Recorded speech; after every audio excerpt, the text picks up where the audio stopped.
What if the answer you're waiting for from Allah didn't come with a flash, but with an almost imperceptible gentleness? What if this yes you're hoping for wasn't a spectacular miracle, but a series of discreet, coherent, almost silent signs that slowly guide you toward a person? You think it's a simple thought, a coincidence, an emotional attachment. But what if Allah were whispering to you, "Look again. I'm teaching you how to recognize what I have placed for you." There are connections you can't explain, souls who return to your heart even when you've done everything to forget them. It's not always your imagination. Sometimes it's Allah inviting you to see with more faith, more insight. In this script, we will explore how Allah can say yes to you without saying it with words, how He subtly guides you, how He strengthens you through harmony, trials, healthy feelings, and steadfastness. Stay strong until the end, because what you thought was a simple emotion could actually be divine guidance. 1. When tranquility becomes a sign, the silence that reassures. There is a kind of divine response that doesn't make a noise, that doesn't impose itself forcefully, but that settles gently, like a breeze in the soul. You wait for a flash of lightning, a miracle, a decisive dream. But what you receive instead is harmony, a discreet but persistent harmony, a peace that returns every time you think of that person, even when everything seems complicated, even when logic screams for closure. It's not an obsession, it's a silent reminder, a kind of echo that always returns to the same name, the same face. And the more you rely on Allah, the more this sensation settles in without disturbing you. You might think it's your heart that's stubborn, but in reality, your heart is calm. It's neither panicked nor rushed. It's simply at harmony. This harmony doesn't come from you. It doesn't come from desire or lack. It comes from Allah, because only He can give your soul this sense of stability when everything around you pushes you to doubt. You've already tried to forget, to move on. You've even tried to convince your heart that this connection is meaningless.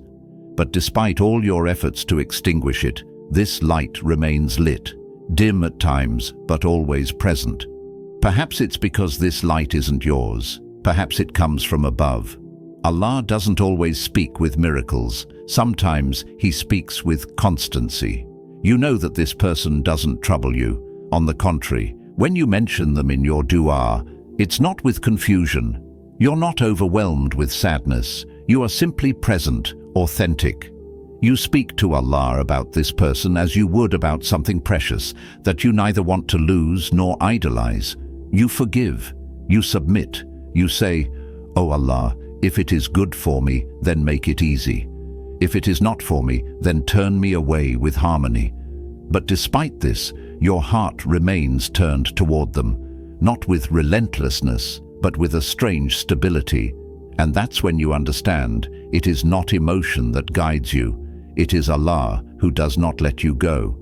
There is a spiritual subtlety in this sensation, a form of guidance that does not knock on the door of your mind, but sits in your heart and remains there. Sometimes Allah's silence is more eloquent than all visions. He doesn't need to send you a dream or cause an incredible event. You simply need to remain awake in your connection with Him to hear this silence as guidance. When Allah wants to distance you from something, He takes away harmony. He takes away healthy enthusiasm. He takes away clarity. But when He wants to bring you closer, He doesn't always place bright signs in your path. He puts gentleness in your breathing, patience in your gaze, consistency in your supplication. He puts that feeling that despite the months or years, you never tire of praying for them. You don't feel worn out in your prayers. You feel your faith broaden. And perhaps that's the true sign. When you grow in prayer because of a person, it's not that person you're pursuing. It's Allah who elevates you through them. You can't always explain why you feel this stability, and you don't need to explain it, because sometimes the sign doesn't come for you to understand right away. It comes to invite you to remain connected, to learn patience, trust, and listening. Allah could answer you with a resounding yes, But if he chooses to respond with harmonious silence, then that silence is already an answer, a direction, a call not to give up too quickly. This calm you feel doesn't come from the world. It comes from a Lord who knows how to speak to those who listen to him with their hearts. 2. Logic falters, but faith persists. You've spent hours analyzing. You've turned every argument over, explored every consequence, anticipated every pain. You told yourself it was illogical, that it didn't hold water, that the facts, cold and clear, were piling up to say no. And yet there's a but you can't ignore. Because despite all the reasoning, your heart won't let go. You told yourself it wasn't realistic. Too many differences, too many contextual gaps, too many silences. You told yourself that time had already done its work, that if it were really for you, things would have been easier. But you forget that sometimes Allah keeps something for you, but he builds it in silence, out of your sight. You see, human logic is based on what is visible, what you can measure, explain, demonstrate. But Allah is Al-Latif, the subtle. He acts in the invisible. And when he places something in your heart that refuses to leave, despite the doubt, despite the weariness, despite the good reasons to give up, it may be that he is drawing you into a divine logic, a logic above your own. You tried to convince yourself, this isn't serious, I must move on. And you believe it for a while, you withdraw, you fall silent. But the echo returns every time, and you don't understand it, because on the surface, nothing has changed. So why does this underlying feeling, this inner insistence, persist? Why doesn't this name, this face, this thought completely dissipate? It's not a neurosis. It's not an obsession. You're not trying to force things. You're trying to understand why your faith remains standing where your logic is already established. You continue to invoke Allah. You continue to pray, even without an explicit sign. You continue to place this person in his hands, not because you are desperately clinging, but because there is a feeling that does not corrupt with time. And then you realize your faith does not compel you to possess, but to pray. This bond may not be an invitation to attachment, but a call to spiritual endurance. Because what remains in your heart, despite reason, may be the very test that Allah has chosen to teach you patience, submission, and trust. You believe you are choosing. You believe it is you who has kept this person in your mind. But what if it were rather Allah who did not remove them from your heart, because he wants to teach you something through them? You have already seen things collapse without you being able to do anything. You have already seen paths closed despite all your efforts. But this time, it's not a door that slams. It's a door that remains ajar, not wide open, just slightly, just enough to keep you from turning your back completely. You know you could look elsewhere, and you've tried. But you compare unconsciously. You sense a different vibration, a respect, a calm that other presences don't offer. And that's where your faith resists, not because it's stubborn, but because it recognizes a form of depth that your logic can't classify. So you return to Allah again, because in this apparent imbalance, there is a hidden certainty. It's not clear, it's not obvious, but it's not extinguished. And when it's not extinguished, it's because perhaps Allah hasn't said his last word. People will tell you, be reasonable. Your logic will shout, move on. But there will always be that inner voice, calm but firm, whispering, keep praying, keep waiting, keep trusting. Because there comes a time when you have to make a choice. Follow the world's logic, or follow the harmony God establishes, even when it has no proof yet. 3. Doors that remain ajar. Once upon a time, there was a door. It was neither large nor golden. It made no noise. It didn't open wide with a flourish. It remained there, slightly ajar, discreet, like a silent reminder, like an invitation suspended in time. You tried to forget this door. You took other paths. You moved away. You tried to seal this story in a closed chapter of your life. And yet, every time you think you've moved on, a detail, a word, a memory, or a coincidence comes along to gently whisper, "Look again." A story you weren't meant to see, a name heard in an unlikely place, a light dream, not disturbing but curiously soothing. Simple events, but all carrying the same scent, a reminder. Allah doesn't always act with power. He also acts with subtlety. He can bring you into contact with that person at the exact moment your heart had almost fallen apart. He can make you stumble upon an old message without any intention. He can organize an unexpected exchange where a familiar emotion resurfaces without warning. It's not a return to the past.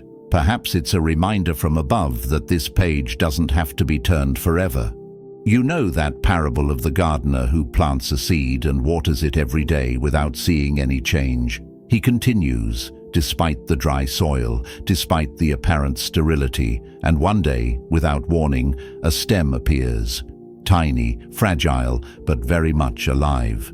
Perhaps this connection you feel works the same way. Perhaps the door has remained ajar because it's waiting for you to be ready, or for the other person to be ready, or for the right moment to come, known only to Allah. When two hearts are destined, it's not always the strength of desire that unites them. It's the patience of divine timing. Allah can keep a door open for years, not to torment you, but to preserve you. Because if you had forced it before, you would have entered something immature, perhaps destructive. But now He's giving you a glimpse. He's testing you. Do you wait patiently, or do you rush forward? Do you choose to force or to trust? It also happens that this person remains present on the margins of your story, not at the center, nor absent either. You see them succeed, change, live, and you feel neither jealousy nor pain, just a kind of harmony mixed with incomprehension. You ask yourself, why does this remain? Why can't I erase it? And perhaps the real question is, what if Allah still keeps me connected for a reason I can't see today? There are stories that are interrupted but never closed, dialogues that resume years later with the same fluidity as on the first day, long but fertile silences which quietly prepare hearts. If this person keeps returning to your story, not as an addiction but as a light and steady presence, then perhaps it's time to stop and listen. Not to what the world says, but to what your heart whispers when it is at harmony with Allah. Repeated coincidences are not always the result of chance. They can be the subtle signature of the one who orchestrates encounters through the invisible layers of destiny. And this door, if it's still there, ajar, stable, it may be a reminder that the chapter is not closed, that Allah is still writing, gently, without rushing. Because sometimes destiny doesn't come rushing back. He comes back with muffled steps and knocks softly, very softly, on the door you had forgotten to close. 4. What you feel around them isn't normal. There are presences that don't make a sound but that resonate deeply in your soul. You see them, you speak to them, you simply meet their gaze, and without understanding why, something inside you relaxes.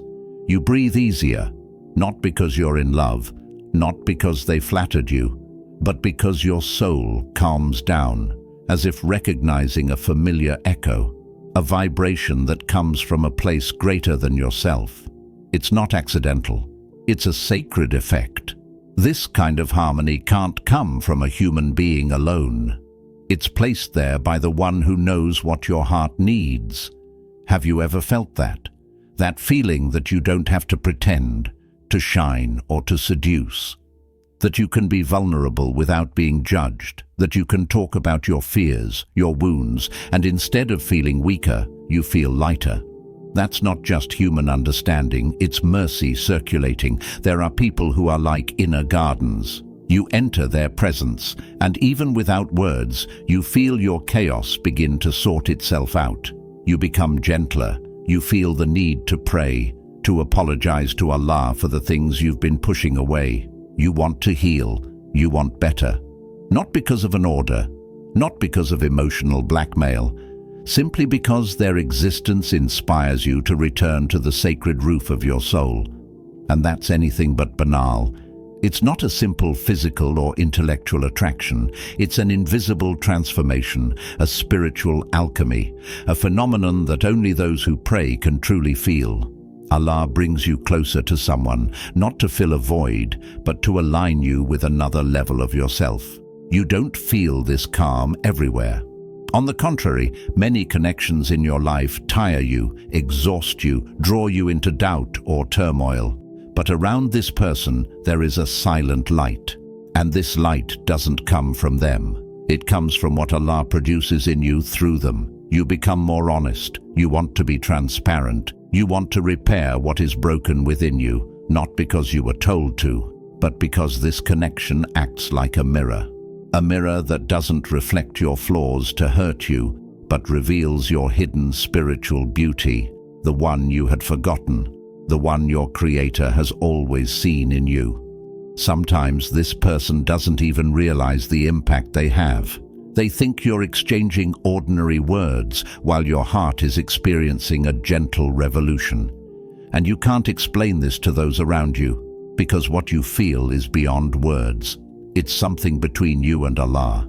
It's possible that He chose this person to teach you without preaching, to push you to become someone more sincere, more turned toward Him, without forcing, without making a fuss, simply by the way their presence resonates in your soul, not excitement, not obsession, a calming effect.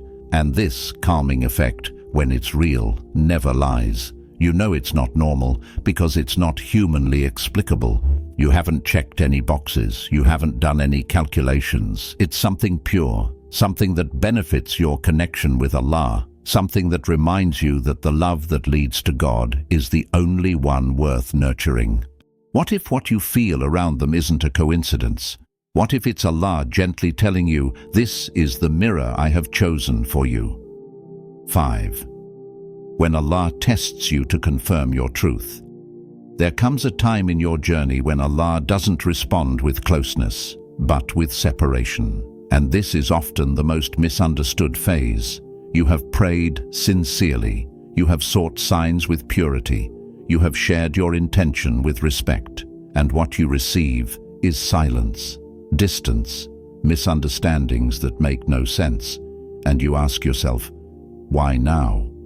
Why, when my heart is finally aligned with Him, does everything seem to fall out of alignment in the outside world?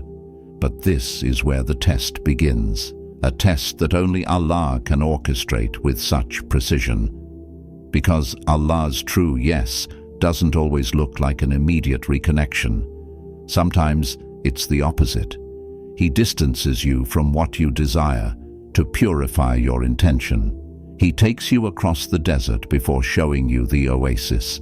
And during this journey, what He observes is not your pain, but your endurance, not your attachment, but your faithfulness to Him. In your absence, you continue to make dua, even if you have no more news, even if everything seems frozen, even if you have been told to move on. You pray, not to force an outcome, but because your heart cannot forget without harmony. And that harmony, only Allah's permission can grant you. Isn't that an answer? The fact that you are still here, on your knees before Him, entrusting Him with this name, when you could have given up long ago, isn't that a sign that this bond is something deeper than simple logic or simple emotional attachment?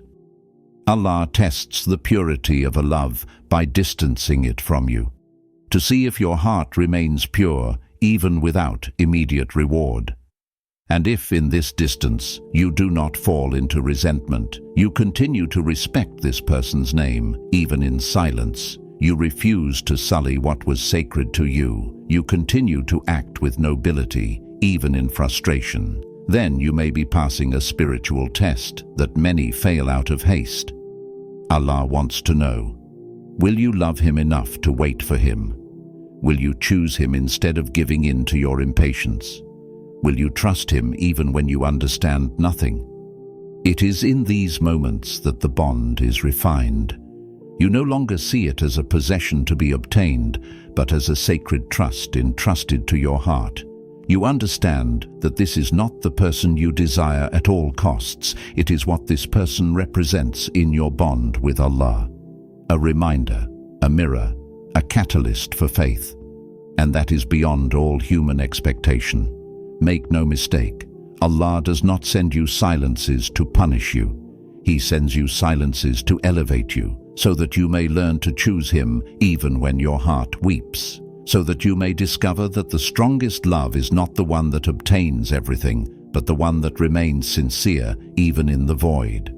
And perhaps in this distance, you feel a constant echo in your soul, like an invisible thread that never breaks, a silent sweetness that prevents you from turning the page too quickly.